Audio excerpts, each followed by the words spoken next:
বিসমিল্লাহির রহমানির রহিম। সাবেক প্রধানমন্ত্রী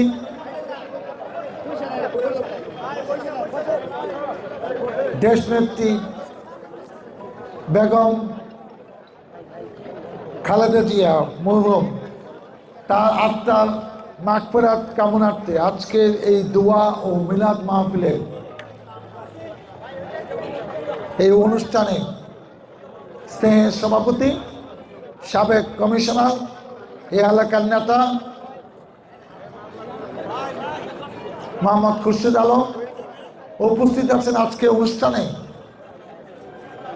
বিশেষ অতিথি ঢাকা জেলা বিএনপি বিপ্লবী সাধারণ সম্পাদক অ্যাডভোকেট নিপুণ রায় চৌধুরী, উপস্থিত আমাদের সাভার থানা বিএনপি সংগ্রামী সাধারণ সম্পাদক জনাব গোলাম মোস্তফা, উপস্থিত বিএনপি অঙ্গ সংগঠনের বিভিন্ন পর্যায়ের নেতৃবৃন্দ, উপস্থিত এলাকা মুরব্বিয়ান, শহীদ জিয়া সৈনিক ভাই ও বোনেরা, উপস্থিত মা বোনেরা, সাংবাদিক ভাইয়েরা, আসসালামু আলাইকুম। আপনারা জানেন যে আমাদের প্রিয় নেত্রী 30 তারিখে আমাদেরকে ছেড়ে না ফেরার দেশে চলে গেছে, কিন্তু আমাদের জন্য একটা দৃষ্টান্ত রেখে গেছে। সে দৃষ্টান্ত কি? যদি সঠিকভাবে নেতৃত্ব দেওয়া যায়, যদি সাহসিকতার সাথে রাজনৈতিক জীবন সমাপ্ত করা যায়,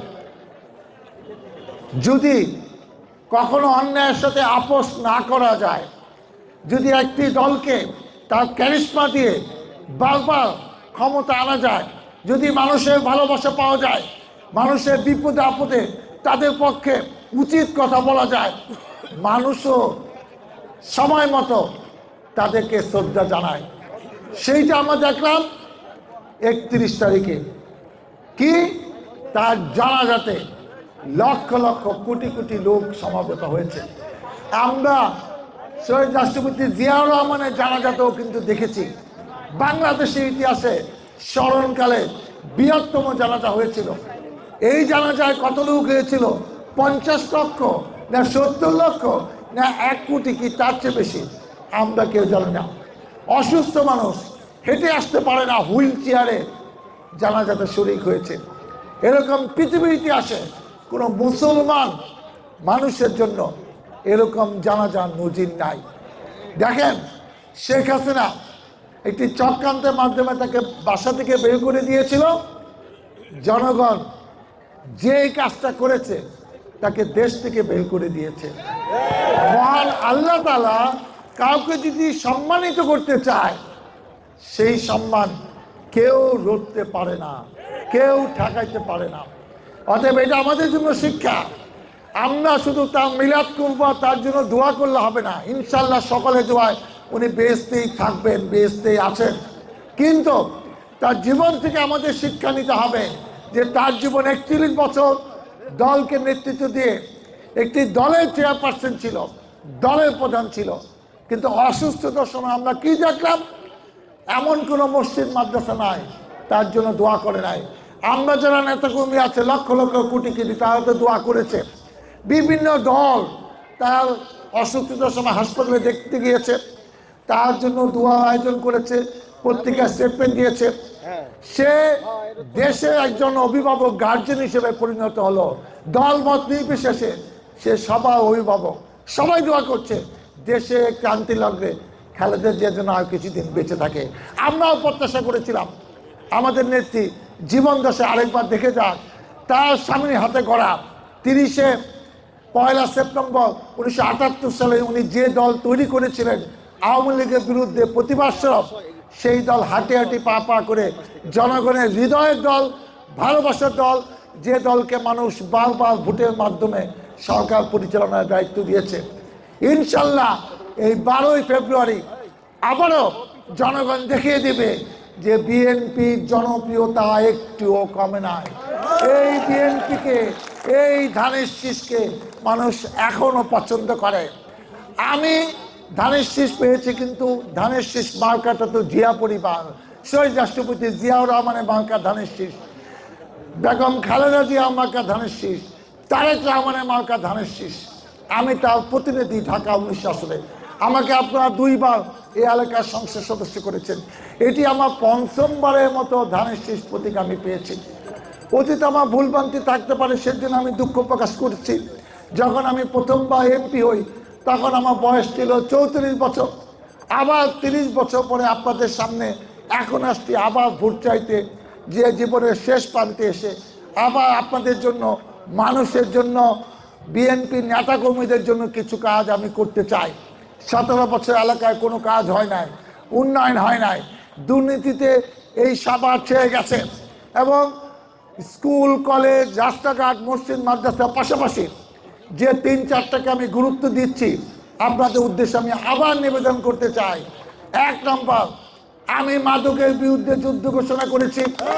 এই মাদক অনেকে আমাদের কাছে সাংবাদিকরা প্রশ্ন করে, যারা আগে মাদক ব্যবসা করত এরা এখন ব্যবসা করছে কেমনে, এরা অনেকে আপনাদের আশেপাশের লোক শেল্টার দিচ্ছে। আমি বলছি অপেক্ষা করেন, দল রাষ্ট্র ক্ষমতা আসুক, আমি এমপি হই। যারা যদি কেউ আমাদের দলেও যদি কেউ জড়িত থাকে তাকে কোনো প্রশ্রয় দেওয়া হবে না, তাকে আমরা দলে কোনো রাখবো না। সে আমাদের আশেপাশে থাকবে না, মঞ্চে থাকবে না, বক্তৃতায় থাকবে না, তাকে পদও দেওয়া হবে না। আপনারা অপেক্ষা করেন, কারণ এইসব কারণেই আওয়ামী লীগের পতন হয়েছে। আমরা দেখেছি আওয়ামী লীগের কীরকমভাবে পতন হয়ে তারা দেশ থেকে পালিয়ে চলে গেছে। পৃথিবীর ইতিহাসে নাই যে একটি সরকার পতন হওয়ার সাথে সাথে মেম্বার, চেয়ারম্যান, এমপি, মন্ত্রী, উপজেলা চেয়ারম্যান, মেয়র, কাউন্সিলর সব সুদ্ধা পলাইছে। কেন তোরা পলাসকা? তোরা এত জনপ্রিয়, লক্ষ লক্ষ ভোট পালাইছ, তোরা কি এখন মানুষকে সালাম দে, মানুষ তোকে খুঁজতে আসে, তোকে এত ভালোবাসে, এলাকায় যা। তোরা ঢাকায় পলাস, ইন্ডিয়া পলাস, আরেক জায়গায় পলাস, বাংলাদেশে আয়। তোরা এত জনপ্রিয়, মানুষ তোকে পছন্দ করে, এলাকায় এসে দেখ কেমন জনপ্রিয়। তারপরে কি, এই যে আমার কাছে অনেকে, আমার নাম্বারটা আপনারা জানেন অনেকে, তারপরে বলছি 01722222208 এই নাম্বার আমি ধরি। আমার কোনো এই সিস্টেম এই নাম্বার ধরবেন, আপনার কোনো সমস্যা তাহলে আমাকে বলেন। গ্রামীণ নাম্বার 6208, আমাকে জানান। একজন এলাকায় বাড়ি করব, তার কাছ থেকে চাঁদা নেবেন আর বলবেন আপনি বিএনপি করি, আর এই চাঁদা হালাল করার জন্য আপনি ব্যানারে বিলবোর্ড পেয়ে ছবি দিবেন, আমাদের মিছিলে থাকবেন। এই সব বাজে লোককে নিয়ে আমরা দল করব না। তারেক জিয়া আমাদের নেতা সামনে কি করবে অপেক্ষা করেন। এই দেশটাকে নতুন করে গড়তে হবে, এই দলটাকেও নতুন করে গড়তে হবে। যাদের নামে বদনাম, এদেরকে দিয়ে আমরা দলের পদও দেব না, তাদেরকে আমরা কোনো কাজেও দেখতে চাই না। মানুষের ভালোবাসা নিয়ে এই দল টিকে থাকবে এবং আরও বেশি জনপ্রিয় হবে, এই যে আমরা প্রত্যাশা করি। আমি আর একটা কথা অনেক জায়গায় বলেছি, সন্ত্রাস মুক্ত, চাঁদাবাজ মুক্ত আমরা সাবা আসলে আছি। আমরা ফুটপাতে অনেক রকম চাঁদাবাজি ঘটনা জানি, হকাররা এগুলা দখল করে আছে। এটা একটা সহনীয় পর্যায়ে রাখতে হবে, সেগুলোর বিরুদ্ধে আমরা ব্যবস্থা নিব। সর্বশেষ আমার দলের লোককে আমি অনুরোধ করি, একজন বাড়ি বানাবে, তার ইট বালি সিমেন্টের ব্যবসা জোর করে আপনি নেওয়ার দরকার নাই, তাকে স্বাধীন মতো ব্যবসা করতে দেন। এগুলো অনেক অভিযান অনেক জায়গায় আছে। আমাকে বলছে, আমি খালি বলছি অপেক্ষা করেন, অপেক্ষা করেন। আমি 2 বারে এমপি, সরকারি চাকরি ছাইরা আমি এই রাজনীতি করতে আসছি। এইবার কিন্তু হইলে আপনি ভাইবেন না এই সাভারে ইচ্ছা মতো চাঁদাবাজি হবে আওয়ামী লীগের মতো, আমরা ভয়ে মুখ বুঝে থাকবো, সেই চাঁদাবাজির ভাগ আমিও নেব, এইটা কিন্তু ভাইব না। আমাদের এই হারামের টাকা দরকার নাই, অনেক ব্যবসা আছে, করলে ভালো ব্যবসা করব, মানুষের সেবা করার জন্য আমরা রাজনীতি করব।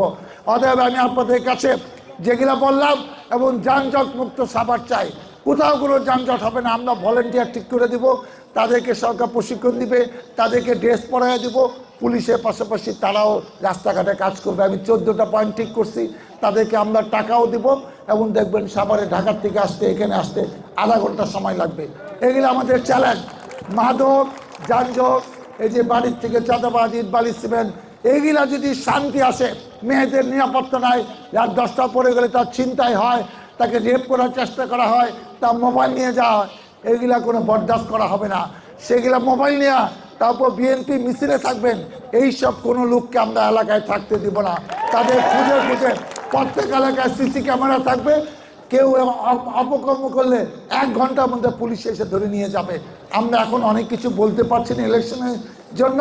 ইলেকশনের পরে আপনারা দেখবেন আমি আপনাদের কাছে দোয়া চাই, সহযোগিতা চাই, সমর্থন চাই, আপনাদের কাছে ধানের শীষে ভোট চাই। আপনাদের ভোটে নির্বাচিত হইয়া আপনাদের কল্যাণে আপনাদের পাশে থেকে আমরা যেন কাজ করতে পারি। খুরশেদের নেতৃত্বে আপনারা যেন ঐক্যবদ্ধ থাকেন, এলাকায় সংগঠিত করেন এবং ইনশাল্লাহ আপনাদের যেগুলা মনের দাবি, মনের কথা, সব কথা আজকে বলতে পারলাম না, ইলেকশনের পরে আপনাদের জন্য এলাকার উন্নয়নের কাজ করে আপনাদের পাশে আপনাদের ভালোবাসা নিয়ে যেন আমি থাকতে পারি। মহান আল্লাহ তাআলা আমাকে যেন সেই তৌফিক দেয়। আল্লাহ হাফেজ। বাংলাদেশ জিন্দাবাদ।